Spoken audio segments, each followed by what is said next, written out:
غرض مردود نے دھوکہ دے کر ان کو معصیت کی طرف کھینچ ہی لیا۔ سو جب انہوں نے اس درخت کے پھل کو کھا لیا تو ان کی شرمگاہیں کھل گئیں اور وہ بہشت کے درختوں کے پتے توڑ توڑ کر اپنے اوپر چپکانے اور سطر چھپانے لگے۔ اور ان کے پروردگار نے ان کو پکارا کہ کیا میں نے تم کو اس درخت کے پاس جانے سے منع نہیں کیا تھا اور جتا نہیں دیا تھا کہ شیطان تمہارا کھلم کھلا دشمن ہے؟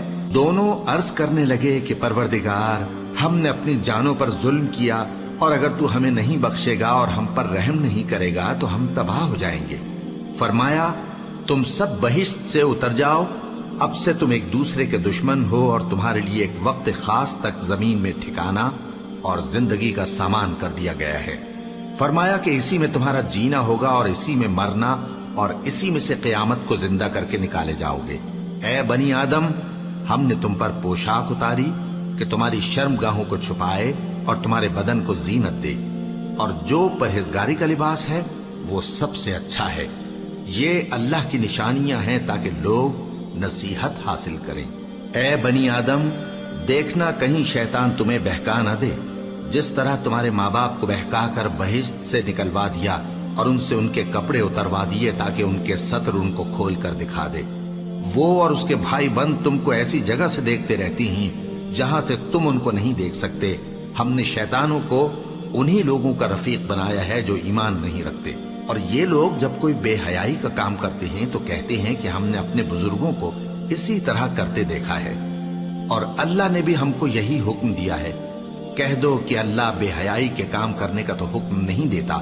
کیا تم اللہ کی نسبت ایسی بات کہتے ہو جس کا تمہیں علم نہیں؟ کہہ دو کہ میرے پروردگار نے تو انصاف کرنے کا حکم دیا ہے، اور یہ کہ ہر نماز کے وقت سیدھا قبلے کی طرف رخ کیا کرو اور صرف اسی کی عبادت کرو اور اسی کو پکارو۔ اس نے جس طرح تم کو ابتدا میں پیدا کیا تھا اسی طرح تم پھر پیدا ہوگے۔ ایک فریق کو تو اس نے ہدایت دی اور ایک فریق پر گمراہی ثابت ہو چکی۔ ان لوگوں نے اللہ کو چھوڑ کر شیطانوں کو رفیق بنا لیا اور سمجھتے یہ ہیں کہ ہدایت یاب ہے۔ اے بنی آدم، ہر نماز کے وقت اپنے آپ کو مزین کیا کرو، اور کھاؤ اور پیو اور بیجا نہ اڑاؤ کہ اللہ بیجا اڑانے والوں کو دوست نہیں رکھتا۔ پوچھو تو کہ جو زینت و آرائش اور کھانے پینے کی پاکیزہ چیزیں اللہ نے اپنے بندوں کے لیے پیدا کی ہیں ان کو حرام کس نے کیا ہے؟ کہہ دو کہ یہ چیزیں دنیا کی زندگی میں بھی ایمان والوں کے لیے ہیں اور قیامت کے دن صرف انہی کا حصہ ہوں گی۔ اسی طرح اللہ اپنی آیتیں سمجھنے والوں کے لیے کھول کھول کر بیان فرماتا ہے۔